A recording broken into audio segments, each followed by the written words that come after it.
নাটক মানভঞ্জন। সবাই জানি রথযাত্রার সময় ভগবান জগন্নাথ ৯ দিনের জন্য তাঁর মাসির বাড়ি যান। তবে তিনি লক্ষ্মী ঠাকুরনকে মন্দিরে রেখে যান, যার ফলে তিনি অবহেলিত ও রাগান্বিত বোধ করেন। নিজের অভিমান প্রকাশ করতে মা লক্ষ্মী মন্দিরের দরজা বন্ধ করে দেন, যাতে জগন্নাথ দেব ফিরে এসে মন্দিরে প্রবেশ করতে না পারেন। লক্ষ্মীর রাগ ভাঙাতে এবং আবার মন্দিরে প্রবেশের অনুমতি পেতে জগন্নাথ দেব তাঁকে শান্ত করতে রসগোল্লা নিবেদন করেন। এই রসগোল্লা নিবেদন করাই মানভঞ্জন নামে পরিচিত। এবার শুনুন কিভাবে মা লক্ষ্মীর রাগ ভাঙাতে হয় আমাদের জগন্নাথ দেবকে। ও গিন্নি, দরজা খোলো। এতদিন বাদে ফিরলাম, দরজা খুলবে না? না, কেন রাগ করেছো? আমার বই গেছে রাগ করতে। এই তো, এর মানেই রেগে আছো। আমি তোমার কে যে আমি তোমার উপর রাগ করতে যাব? যাও, যাদের সাথে ড্যাং ড্যাং করতে করতে মাসির বাড়ি চলে গেলে তাদের গিয়ে জিজ্ঞেস করো। আহা গিন্নি, কি যে বলো, তুমি তো আমার সব। তুমি বিনা আমি যেন মণিহারা ফণি। ঠং!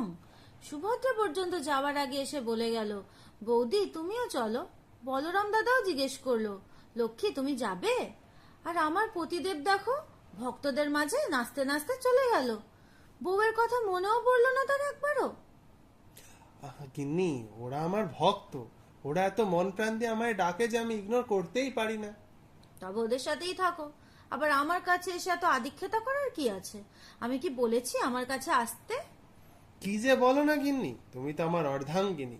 তুমি তো আমার সব শক্তির উৎস। তুমি না থাকলে আমার তো খাবারই জোটে না, তুমি তো জানো, আমার ভক্তরাও জানে। তাই বুঝি? তুমি বলো নাকি তোমার ভক্তদের আমার কথা? সব সময় বলি, সারাক্ষণ বলি। থাক, কত বলো আমার জানা আছে। এতই নাকি সব সময় বলো, অথচ মাসির বাড়ি যাওয়ার সময় আমার কথা আর মনেও পড়ে না। তখন রথে বসে ভক্তদের সাথে পোজ দিতে দিতে তুমি চলে যাও। কিন্তু ওখানে গিয়ে তো সারাক্ষণ তোমার কথাই ভাবি। তাহলে নিয়ে যাও না কেন শুনি? রথ তো মাত্র 3টেই থাকে, তুমি কি করে যাবে, তাই বলি না গো। শোনো, ইচ্ছে থাকলেই না উপায় হয়। অর্জুনকে দেখো, বউকে কত ভালোবাসে যে সে নিজেই রথ চালিয়ে নিয়ে যায়। এটা তোর বউয়ের সাথে টাইম স্পেন্ড করার একটা প্ল্যান। তুমিও চাইলে এরকম একটা প্ল্যান বার করতেই পারো, কিন্তু বাট তুমি তো করবে না, কারণ তুমি তো ভালোই বাসো না আমায়, তাই নিয়েই যেতে চাও না। লক্ষ্মী, কি যে বলো না তুমি। আমিও তো চাই তোমার সাথে টাইম কাটাতে, কিন্তু তুমি কি রথ চালাতে পারবে না? তোমার ভক্তরা সেটা মেনে নেবে? ধুর বাবা, তুমি আমি কি প্ল্যান কপি করতে বলেছি নাকি? এই নাকি তুমি দুনিয়ার সব কিছু জানো আর নিজের মাথা থেকে একটা প্ল্যানও বার করতে পারছো না? হুম, ঠিক বলেছো, কিন্তু কি করা যায় বলো তো। কেন, তোমার পাশে কি আর একটা বসার জায়গা হবে না? এতই মোটা আমি? ও হ্যাঁ, ঠিক বলেছো তো, এটা তো ভেবে দেখিনি। হ্যাঁ, তা তুমি ভাববে কেন? বললাম তো, তোমার তোমায় নিয়ে যাওয়ার ইচ্ছেই থাকে না। না না, এই তো তুমি বললে, এবারে আমি ভক্তদের বলে দেব, পরের বার থেকে আমার রথটা আরেকটু বড় করবে, আর পাশাপাশি 2টো বসার জায়গা রাখবে। মানে আমার নিজের যাওয়ার জন্য আমাকেই ব্যবস্থা বলে দিতে হবে? বাহ! এভাবে ভেবো না। দেখো, হতে পারে আমি দুনিয়া চালাই, কিন্তু সব বুদ্ধি তো তুমিই দাও। তুমিই তো আমায় চালাও, বলো। আবার শুরু হলো আদিক্ষেতা। তোমার কি মনে হয় এসব বললেই আমার মন গলে যাবে? গলবে না? তবে তুমিই বলো, কি করলে তোমার রাগ কমবে? কমবে না।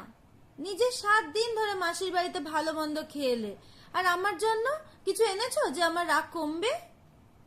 আরে কোথায় ভালো মন্দ খেতে পারলাম, তুমি নেই, আমার কি আর খেতে ভালো লাগে? বাবা, আর পারি না। কেন, তোমার ফেভারিট পোড়া পিঠেও খেতে ভালো লাগেনি বুঝি? তার বেলা তো নিশ্চয়ই গান্ডে পিন্ডে খেয়েছো। সে একটু খেয়েছি বটে, কিন্তু তোমার হাতের পোস্ত ভাপা গরম ভাতে মেখে খাওয়া, সে তো আমার কাছে অমৃত গো। তার সাথে কি আর পোড়া পিঠের তুলনা চলে? আজ করেছো শুনলাম। করেছি। আমি শুধু অমৃত খাইয়ে যাই, আমার আর কিছু ভালো মন্দ জোটে না। তুমি শিওর জোটে না? তবে দরজা খুলে দেখো আমি কি এনেছি তোমার জন্য। কি এনেছো দেখি, খুলছি।